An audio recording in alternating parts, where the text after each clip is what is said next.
Politics yayingira mu music. Politics owebyobufuzi. Karate politics already music aina politics owe ne Bobi Wine yakigambako. Nagamba there is more politics in the music industry than in the parliament. Onayagala nnyo Bobi Wine naye ate muwagizi wa Museveni. Ontegedde confusion. Onayagala nnyo Eddy Kenzo naye ate muwagizi wani eno mu politics ono owa mundu. Mateeka gamba Uganda tegakola. Bagakozesa bukozesa. Oli asobola okukozesa etteeka n'akukwata. Naye nga amazima naye agakola ki? Agamanyi. So oli ku YouTube channel agaliwo tuula kalira emboozi egwa makerenda.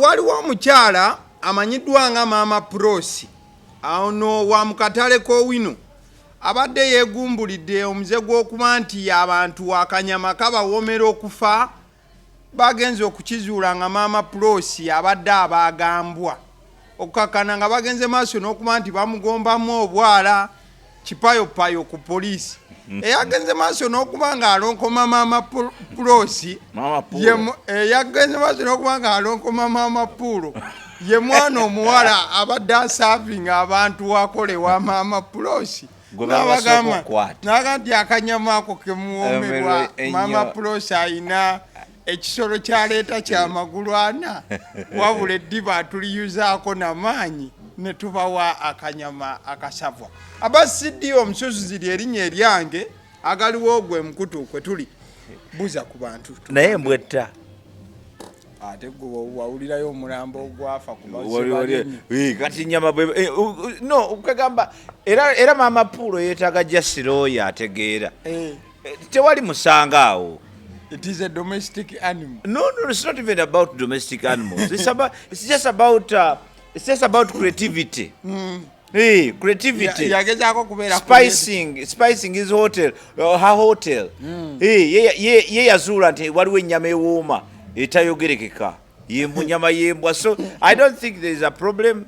Of course, kyabulabe nti oli okulya ekintu kyabatayagadde kulya naye ndowooza Mama Pulo just ali creative ekimala. Free Mama Prosi. Free Mama Prosi. Hashtag Free Mama Prosi. Free Mama Prosi. Naye nga tubabuuzizaako mwenna gye muwangaalira mwebala okubeerayo Mukama yeebazibwa abakuumye era twebaza nti wetuli mu style eyo tubatumiddeko mwenna abatulaba Simon phone center nawe service center tumutumiddeko kalweru awo alina buli kalonda wa spare wa masimu ye tatunda nnyo simu naye gwe yogera ku spare gende wa Simon akwe spare oli mechanic olyani oya esimu yo eri musimanyi kulaka fe yatukozeeko nze ne Mwami nsereko kasatu just ne bwe beddugala buddugazi kati ampita buyisi nanga jangu tutekeko screen etukula kale kulikayo mbufu obwo by the way nalabyeko mukwano gwo Lord Mayor wekitiibwa Elias Lukwago simwagala tomwagala si mukwano gwa but esaazi no ino mwagala lunaku lwejjo yagenze maaso n'okubanga aliteekebwa ku nnyonyi yatwaliddwa Buyindi kujjanjaba kugenda kulongoosebwa went for an operation obo bujjanjaba ojjukira akantu kano kenagamba akaali kagize kamuleetedde obuzibu omanyize Lukwago politically simwagala I don't like him mu human side mwagala ng'omuntu naye politically simwagala yatwaliddwa e Buyindi bagende maaso n'okuba nti bamulongoosa Mukama amusuuse wakumala weeks nga 3 Mukama amusuuse era tusaba Mukama amuwonye abeere mulamu ate ayongere n'omukyusa mu mutima amukyuse mu mutima politics ono alina gyejayonoona abantu naye nga Elias Lukwago omusajja mulungi naye side eya politics eyo tumusabira akomewo bulungi tumusabire naye ate era ffe tetusalawo Katonda yali yakola ki yasalawo sifete tusalawo yagdago bazima ochekete bino bino ya pretense ku pretendinga mbu tusaba nnyo naye lusi abambaga ze naberanga n'abantu bagamba nti olinga akugamba katubasabire naye nga nawe kifukamira tekikusabira so fe mu kamera we are simply saying tusaba Katonda awonye Elias Lukwago adde olumaze okusaba maze sijja kusikulimba nti nyizo okudde ni musabira nina ebizibu byange nange ekegedde nina abokusabira nkuyanja nina nange okwesabira uli mufamily yafe mulimu abokusabira ate nzire ku Lukwago nkusabidde wano mu kamera Mukama Katonda gwawonya ababa balwadde ajjanjaba kozesa abasawo abagenda okulongosa Elias Lukwago bamuwonye bulungi awone bo bakole ekituufu yawone addasavinge nga bw'alina okusavinga eggwanga ensobize zonna tusaba waviire abe nga nazaaziwonye yawone byonna kale wetuba tuvuddeeyo mwana mulenzi Edrisa Kenzo Msuuza olunaku olw'ejjo he was at it again kusaidia His Excellency Bobi Wine katusoke tufune ka video kano sagala kwogera ku Bobi Wine no tetwogera ku Bobi Wine yakye ngamba kintu kyonna nga kirimu Bobi Wine sikyagala kubanga toke nakyogerako just wuliriza katulabe video eno Eddy Kenzo. Yeah, Bobi Wine, you know, we need to be realistic. Bobi Wine wants to be the president. He's suggesting that this current government should go and he comes with his. You understand? Like everyone out. Anti-ye government area no kuvamu, from NRM to NUP. They have that. Oh yeah. Watch a look skomugwa gwesina yingiramu. We are performing a stage because he had a show I think in London over the weekend and he did great, but then the issue is you as the president of musicians, what role can you play to see to it that he can comfortably also perform when he's at home here? Only the kugamba kakati gwe njagala otuula awo nange ntule wano nenze nkugamba vaawo kyokka tongamba It's kind of like a mutiny. iyo kati gwongamba vaabwawo ntulewo nze njagala osemberera kirinde ekyo so tegedde owulira kyenkugamba naawe ogamba sigenda kuvaawo okitegeera kakati bwe tutandika okubanga tuli tutyo waliwo rights eziyinza okudinayingibwa kuba oluusi bwe nzikuwa you can turn it again. Ebyo byabwe that's power beyond him. It's power beyond him. Noli akimanyi muyimbi naye ate ye balina ebintu byabwe bibalimu byesobola kuyingiramu. I'm just here to fight for musicians. Anything to do with politics outside? I'm not a politician. Eddy kale ebyo byadde bigambo bya mwana mulenzi amanyiddwa nga Edrisa Kenzo Msuuza babadde basoose kuba torch mu show ya His Excellency Bobi Wine gye yalina mu United Kingdom gye yalina Bungereza weekend eri ne bakomendinga nti it was such a very beautiful show era show yatambula bulungi nnyo okutwaliza awamu kati kuluno baadde Eddy Kenzo bamubuuza nti Bobi Wine twalabye having a show nungi kitegeeza akyali artist akyagwanidde okuba nti aweereza ki abantu mbuufu obwo wabula ate wano akyaliko engeri y'envumbo n'okuba nti takkirizibwa ku performinga so ne bagenda maaso okuba nga bamugamba Eddy Kenzo nti nga gwe president ow'abayimbi okozeewo ki okulaba nti His Excellency Bobi Wine adda ku stage wano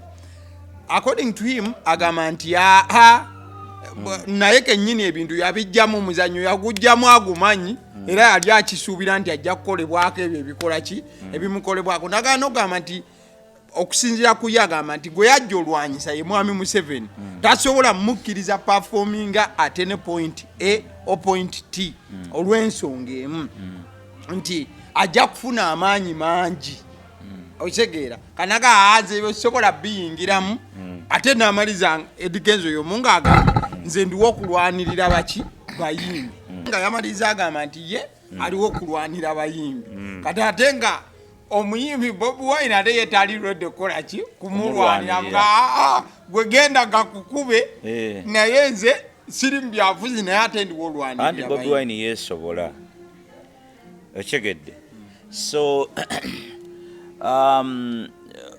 kizibu kyaffe we are mixing up issues ekyo nkugamba nti mu nsonga nyingi tuzikwata mu ngeri enkyamu kubanga tukugamba tukwata ebintu bingi nnyo ebiseera ebisinga ne tubikwata bubi n'abatulaba oluusi ne batukwata bubi kubanga we are operating in a society which is messed up We all messed up. Nze nawe n'abatulaba nabo bali messed up. But we are just trying to get back. Yes, we are just trying to put things back together. And we need to appreciate each other. First of all. First of all, tulina okukkiriza nti we messed up. Ekyo tulina okukikkiriza nti what we are dealing with is bigger than what most of us think it is. Ochegedde. Ekyo tulina soko kikkiriza. Omanyi bw'oba onoowona obulwadde osooka kumala kukkiriza first of all weekebeza n'okakasa nti embeera mbi. Bw'omala otegeera nti embeera mbi n'otandika okukola accordingly okutereeza ki embeera awe tulina okukola ki okudda. Kakati ffe challenge gye tulina nti twagala we love abazungu bakiyita mu luzungu kiri kya skydiving okwekweka oyagala no sikugira but sky ogezaako ebintu ebimu twagala tubibuuke tuleme byogerako kyovola abantu tulina engombe ezitera okugamba gundi tagambwako oyogera otya ku gundi bweyogera ku gundi olwo tuba tukulabanga omulabe waffe kubanga abantu batya amazima. Kati Eddy Kenzo essaawa eno ne be bamubuuza byennyini weebuuza abimubuuza n'ogamba laba okegedde nti ne waali wennyini talina kubaawo talina na kunnyonnyola ebyo si alina obbinnyonnyola in an ideal world. Okegedde njogera ku ideal bwe tuba tutandika okwogera ku bintu bino nze omanye olumu bwe mba njagala kwogera ku nsonga mu butuufu mba njagala njogereko and I don't care oli kimuyisa kitya oba oli kimuyisa kitya. Eddy Kenzo musajja wattu bamutisse ekikutiya ku mutwe naye ebiri mu kikutiya naye yennyini tabimanyi kyokka tegwe wamusanze omubuuza ekyo ekikutiya kye weetisse kirimu ki katasobola kunnyonnyola. Ontegedde bulungi nnyo.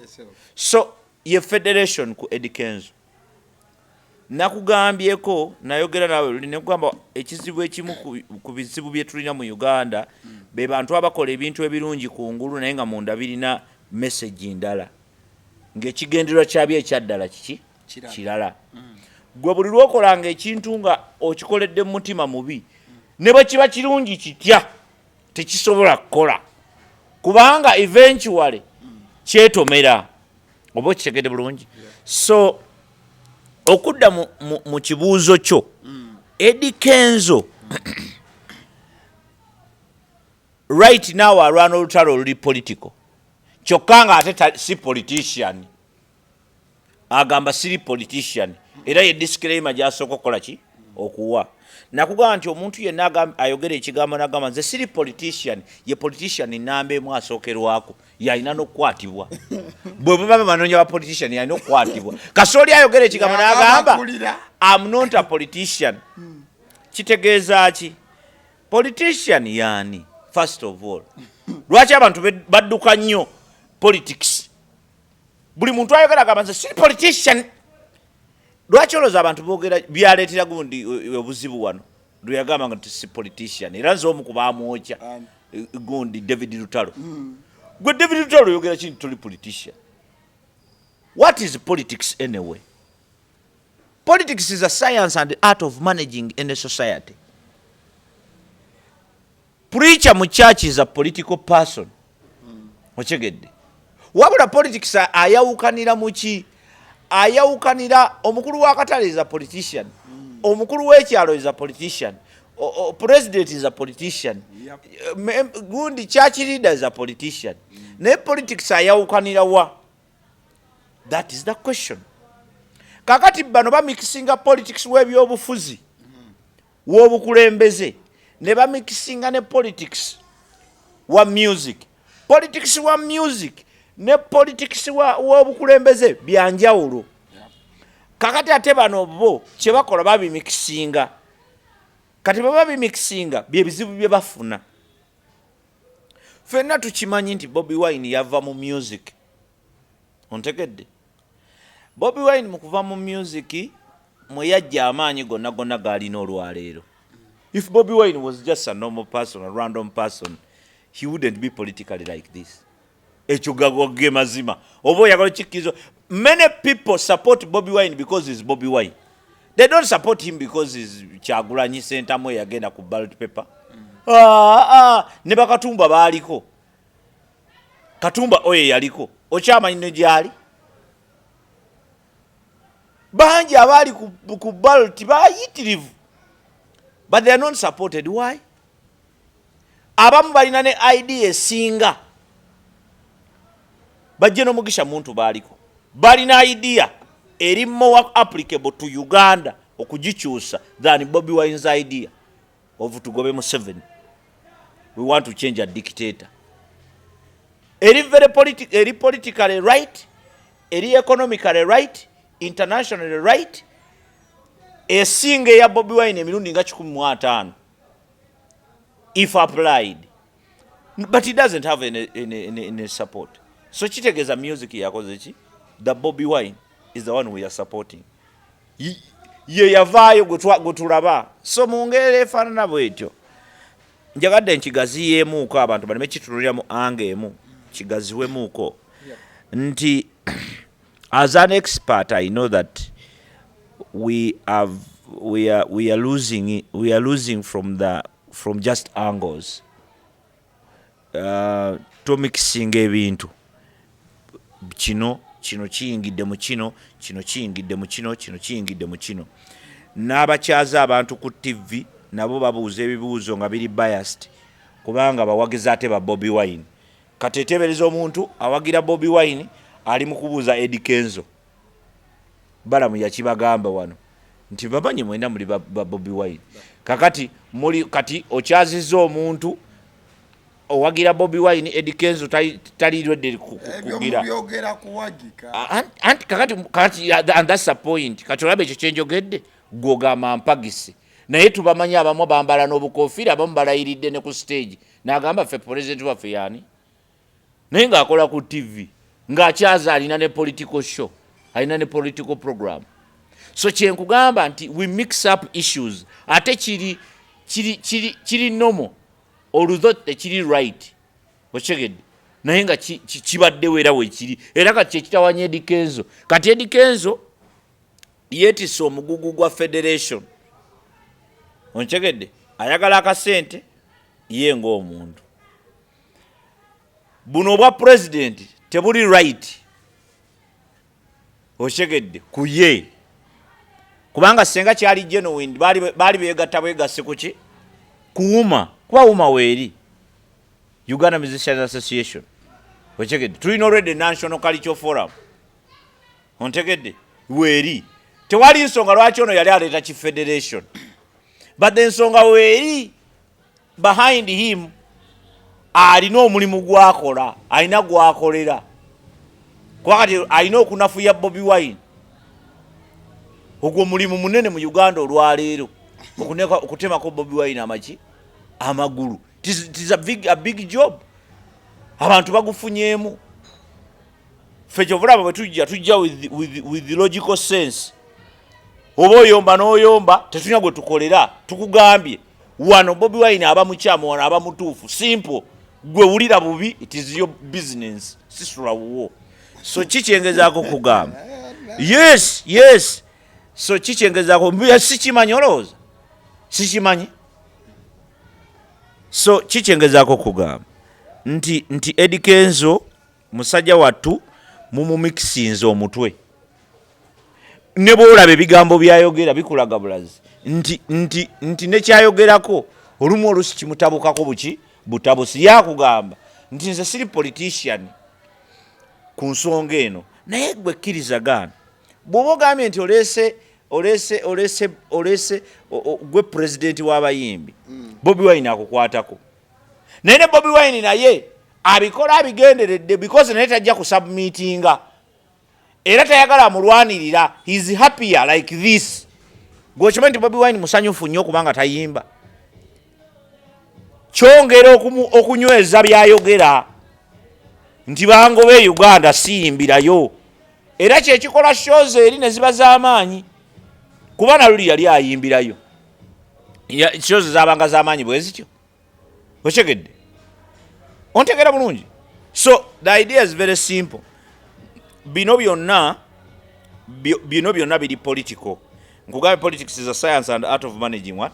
Society. Bobo managing a society zo. Bobo managing abantu. So kyengezaako nze okulaga nti obuzibu bwaffe ebintu byemixinga. Politics yayingira mu music. Politics owebyobufuzi karate politics already music ayina politics owe ne Bobi Wine yakigambako nagamba there is more politics in the music industry than in the parliament. Bano bali mukulwana baragadi bali eno bali mukulwana kati ragadi yalese ekibinja kyaba producers bali mukuvuluga bayimbe bagamba bayimbe tebamanyi kuyimba ontegedde oba ba producer kati bamanyi okuyimba so luno lutalo. This is a political war. Era kati wano tuli mukwogera wano. Waliwo ebirala byetumanyi eby'omunda byotamanyi ggwe oba abantu bye batamanyi byotasobola kwogera wano wojja kugenda okyogere ate kikuleetera ebizibu. Omuntu asobola okutwala mu kooti ng'amanyi amazima. Nakugamba nti wano mu Uganda abantu amateeka ga mu Uganda tegakola bagakozesa bukozesa. Oli asobola okukozesa etteeka n'akukwata naye ng'amazima naye agakola ki agamanyi. So that is how ungenuine we are. We are very, very, very deceitful. I do not know why we are like this. Now, of course, it goes back to communities where we grew up from. Abantu bakula bubi, bakula tebagira, tebitegerekeka. So we abantu banaku nnyo, obwavu bungi, so abantu bali weird. Oli akola ekintu ekiri weird. So kino kyonna ekigenda maaso obudde buno mu music industry. It is because politics ono w'obukulembeze ow'emmundu yayingira mu politics owaki owa music kati industries zombi ne zeegatta bwe zeegatta zonna jjukira industries zonna zitambulira ku bantu ono ayagala nnyo Bobi Wine naye ate muwagizi wa Museveni ontegedde confusion ono ayagala nnyo Eddy Kenzo naye ate muwagizi wani eno mu politics ono owa mundu kakati confusion nejja buli omu ayagala kuprovinga munne right nze mutuufu. That's why we have a lot of explanations. Kino lwaki kiri bwe kiti nakugamba buli wesanga mu mbeera y'okunnyonnyola ennyo kitegeeza there is something wrong. Kakati federation weeri Bobi Wine muyimbi simple ago ge mazima. Federation oba ajagala ajingire oba tajagala agireke. Why do you have to explain that? Ochegede bulungi nnyo buli muyimbi alina ebimunyigiriza gwe tosobola kutandika kututekako Bobi Wine as if Bobi Wine is the only musician mu Uganda. He's not the only person. Naye mmwe kati mumwesibako lwaki kubanga yali politically elevated somewhere. Kakati ovola mumuliko nnyo Bobi Wine era oli naabuuza ekibuuzo ng'ekyo kati Bobi Wine twalaba show yabadde nnungi kati Bobi Wine yeye nga temumufaako. Are you sure you don't know? You don't know why tetumufaako? Ochegede he's a musician ajje yewandiise bamugobe. Nakugamba nti Bobi Wine buli kyayagala asobola okukifuna ajje yewandiise bamugobe. Ajje yewandise mu federation bamugobe. Anti federation Bobo ndasola je wandisa amulwansonga eyine ebirubirirwa ye byatakiririza. Thank you so much. Kati bwo batojikiza butoje wandisa anti data je wandisa anti ne Kenzo kyabadde ino bagamba kati nkugamba nti Eddy Kenzo yetise kyo takitegeera politically. Eddy Kenzo yabadde ina kuzanya politics ali very simple. Bobi Wine is welcome. Ochegedde bwabanga ayagala okujja mu federation abaji bwaba tayagala abireke naye bano abavubuka bagenda ne babeera nga nkugambe nti tebatuukanye na mutindo gwe lwaki onnyonnyola lwaki otugamba mu tuli mu politics gwate gwe bikwatirako wa okyegedde bikwatirako wa so kitegeeza butegeeza nti we are simply in a world which is already disorganized. Things have mixed up themselves. Bebintu biyekoze bwebi. Ochegedde. Ate ekibi mixinze kiri eki kiri kimu. Lack of professionalism. Mu byonna bitukola ki? Byetukola. Ba producers olwaleero balina bye baleese.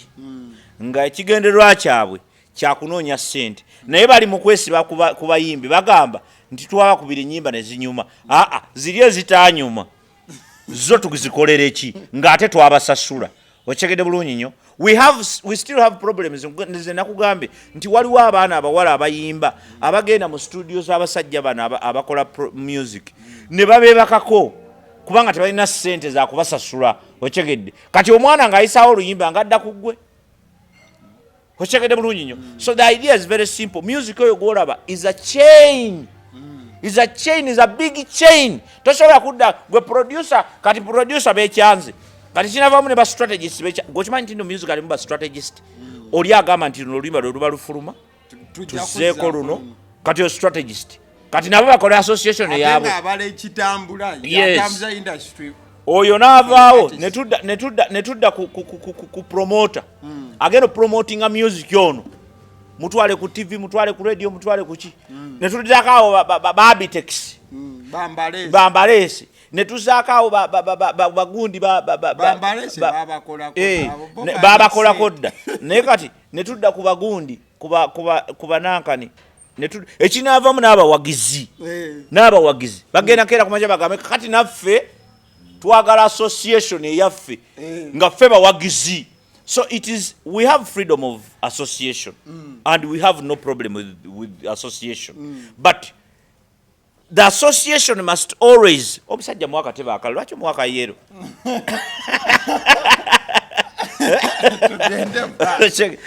check it mama provoking abantu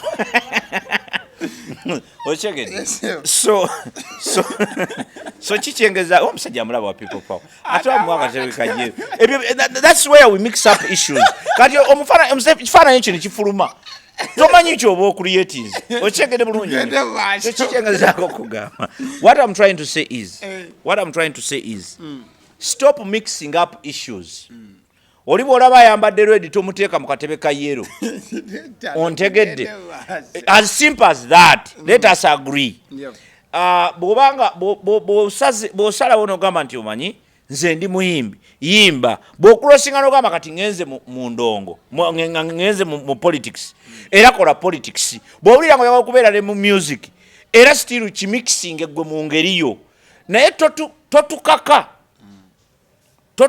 kuba Bobi Wine tannasabako kuyingira mu federation kati ate mwe lwaki mukifuula point because there is freedom of association bw'oba mukoze kya association kyammwe oli tannasaba kukiyingira so do not call him don't drag him into this mumuleke abeere gyakola ki gyabeere ekyokubiri politics ow'obyobufuzi ow'ebyobukulembeze alimu mwami Bobi Wine olwaleero ne mwami Museveni abo basajja babiri bali mu nsi yaabwe kati they are struggling for their power awangula ali wangula okyegedde ayagala okuyimba kwaba ababiri kuba bombi bayimbi jangu wewandiise atayagala kuyimba lwanire ki entebe naye ekizibu kati ekiriwo kyendabye oba era ekyagaana ne Bobi Wine okuyimba of course buli omu omanyi bagamba nti buli muntu akozesa amaanyi ge wegakola ki wegaba gali Bobi Wine bwe yategeera nti amaanyi ge gali mu music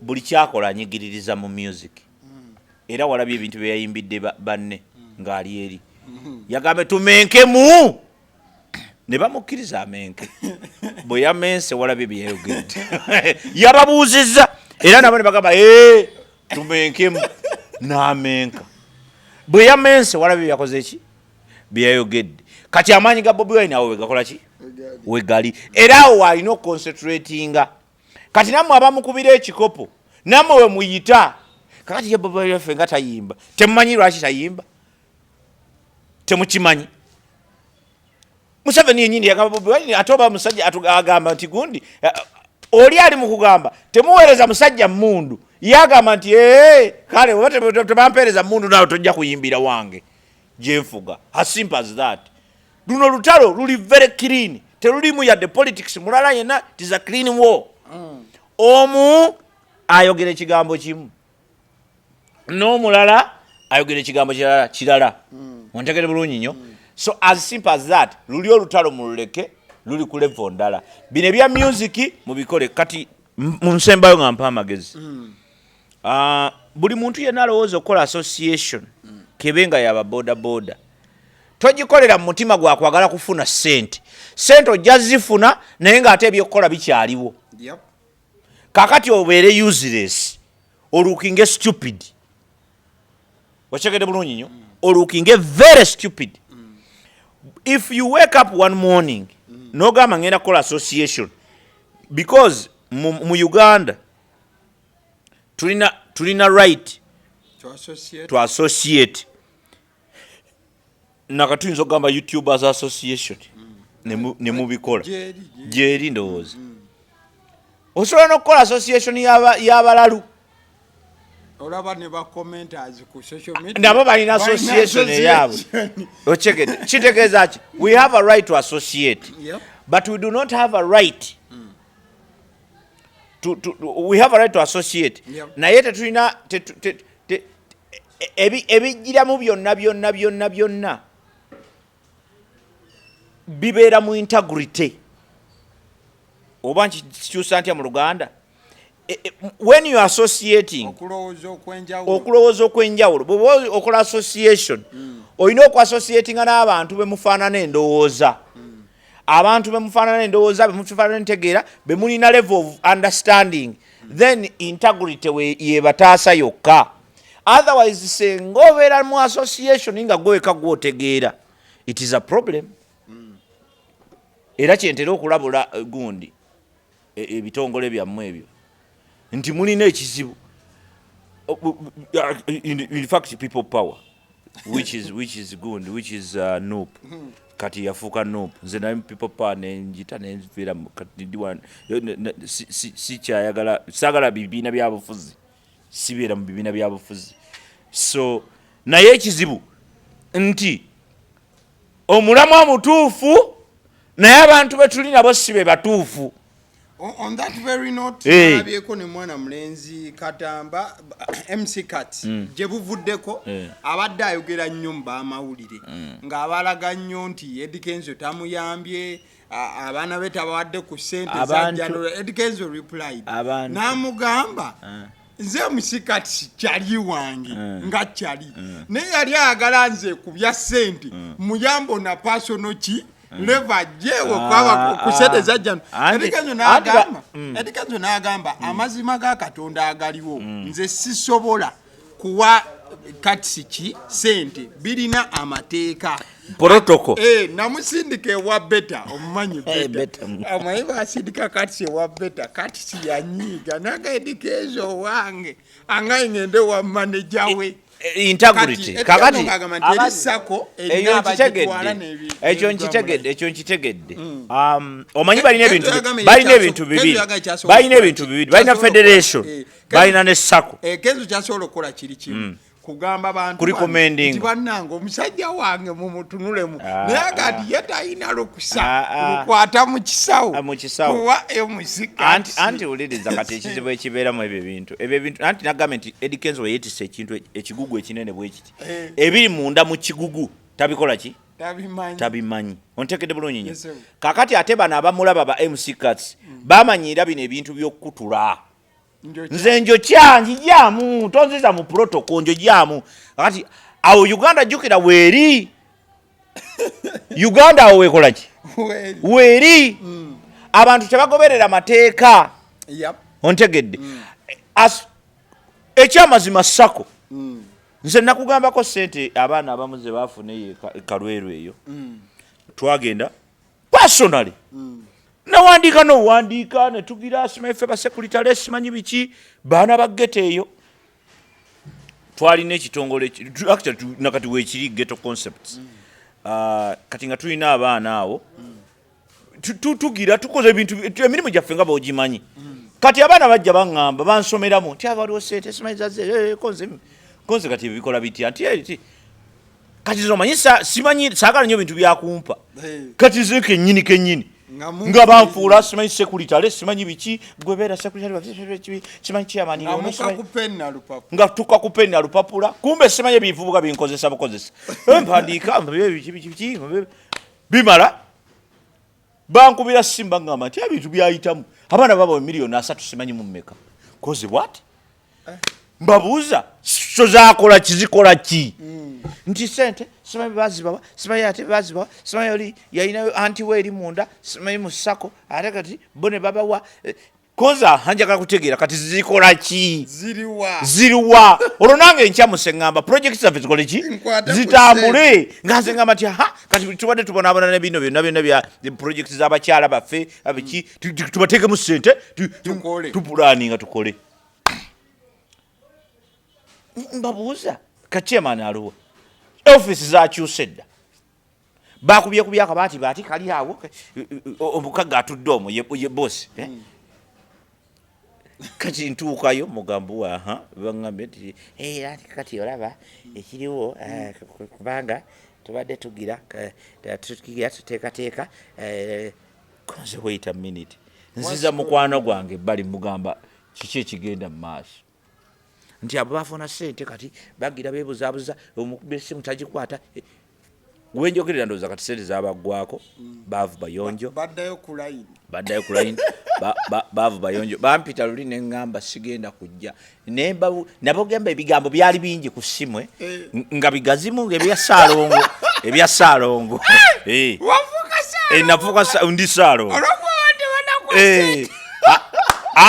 nanyiiga saagala nze muntu ansiriwalirako ontegedde literally they ate the money obwasalongo n'obufuwako envuvu n'obujja nembujja nembayesaamu ku ssimu kakati but the idea is sente za government zonna abantu bazizanyiddemu ate government tevuddeeyo kubanga naye beezi bawadde kukola project tevuddeeyo kubakola ki kubalwanyisa because bandi badde babakwata ne babasiba kakati ba Eddy Kenzo MC Cuts de bola bayeyisa bwatyo nti Eddy Kenzo natampa because bakimanyi nti zino sente tezina nnyo makulu teri agenda zirondoola 1 2 Eddy Kenzo kati ye nanyinizo era bajja boba zannyo omuzannyo no ne beewa ne bazannya omuzannyo eno ne beewa ne bazannya omuzannyo eno ne bakola ki ne beewa kakati ali awo wali challenge nti ono Katsa abimanyi naye Katsa olwokuba nti naye akulidde mu mulembe amumanyi kakati kyobola baalaalira nnyo alagama mpa because yamanyi nti Eddy Kenzo asobola omukola ki omuwa naye ng'ate ekyamazima Eddy Kenzo yamunyonyola kyekituufu nti tosobola ku sente ez'ekikulu ekyo zibaamu protocol wabaawo sekuritale wabaawo ki in fact president sigwo dirizinga neki ne sente naye olwokubanga nti ebyo byonna byogerwako buki bwogerwa ye Katsa akola ki amanyi naye ne Katsa nabo balina okuyiga ebintu n'enkola yaabyo Katsa ebbanga lye mubaddewo mwe mukoze eki ontegedde what have you done okuleka okulwanyisa abayimbi ababa bajja n'okubasabanga babokyeyo mwe kiki kye mukoze okuzimba industry eno industry teboola beetagala bweti ekizibu kiri nti tebagizimba ffe twasaba dda kyetwayita National Council of Arts nga bwolaba National Council of olaba sports gwe waŋŋamba nti erina ebizibu sports ddala kituufu erina ebizibu n'ebizibu byayo tebyenkana anti nkubuulira ebizibu bya sports ebiri mu sports tebyenkana biri mu art ebizibu bya art bingi nnyo but simply because obukulembeze bwa art tebuliiwo buli agala okulya ng'aleeta ng'akulembera nze nagamba nakolako ku gundi nakolako ku kitongole baali bakiyita Theatre Institute Uganda Theatre Institute Uganda nali njagala kusomesa nga tugamba institute abanyingira mu institute ne batandika okumbuuza ebibuuzo ebyokumukumu omugenzi Katolo Bwama omukama mumuze mirembe yakuba ekintu kyonna ekigu yajja lumu n'akiyoola ku Bati Varao n'akiyoola buyoozi twakola meeting olwaleero enkya najja ne footage mulina najja n'ayogera ebigambo byali bigazi nnyo nga biringa amayinja ne beekyanga awo kye baakola ne bayoola abaana bonna bakwata abaana kuba abaana baali baba training abamu kati ne bakwata abaana bonna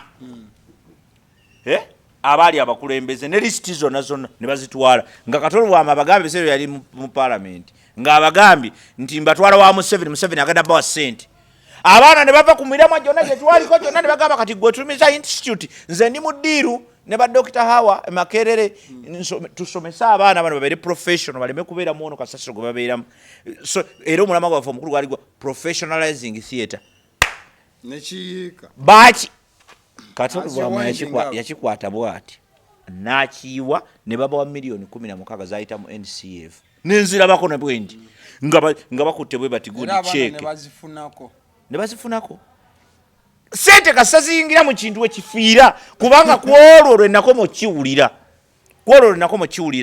nti yakyusa bukyusa era omwana omu bali bamuyita Rachel yaŋŋamba Sam nina ekintu kyendeweeru ku national theatre nga bakironkinga naye nga kyekintu kyennyini kyobadde otambuza nga bali bakiyita Theatrical Simanyi Association ne mugamba nti munnange nimugamba sagamba ekintu Katolo Bwama yajja nagira natuvurugavurugaawo ne bakola ne panchi ne zinyoka ne wagawa kireke ekintu ekyo naye ekintu kyakyo njagala nnyo okujjukiza abantu nze nsonyiwa naye seerabira anti nekiveeko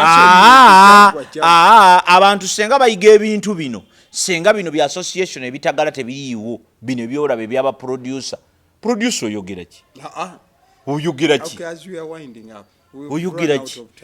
as we are winding up Abannayuganda mwenna abatulaba buli alina kyalowooza okukola kikole mu mutima mulungi okyegedde kikole mu mutima mulungi ekirala abantu baagala nnyo okuba nti buli kimu balina okirabako fe abamu tulina kukola role of philosophers tunasooka kubeera bakulu ba byalo okukyusa ekyalo tetulina kusooka kubeera leka tujjemu guno omuze ogulowooza nti bwe mba njagala okukyusa eggwanga lyange ninasooka kubeera president n'olwekyo ninasooka kukyusa president twejjemu omuze ogulowooza nti bwe mba njagala okukyusa ekyalo kyange n'okubasooka okuggyako chairman aliko twejjemu omuze okugamba nti bwe mba njagala okukyusa industry ninasooka kukola association yange genda mweri gye baakola edda otereze ontegedde totandika kugamba nze kuba kati bwe tunaabaalawo ekinaavaamu bwe tunaatambula bwe tuti ekinaavaamu buli muyimbi agenda kubeera na association eyiye kale mbadde ne mwami Obote ng'agenda maaso okuba nti agamba ebigambo